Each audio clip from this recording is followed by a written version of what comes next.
đã dân thế có đâu.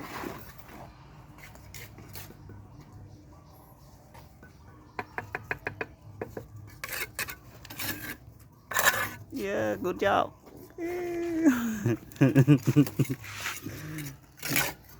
Thì sao này cả đã được trâu tăng xe vào lòng cuốn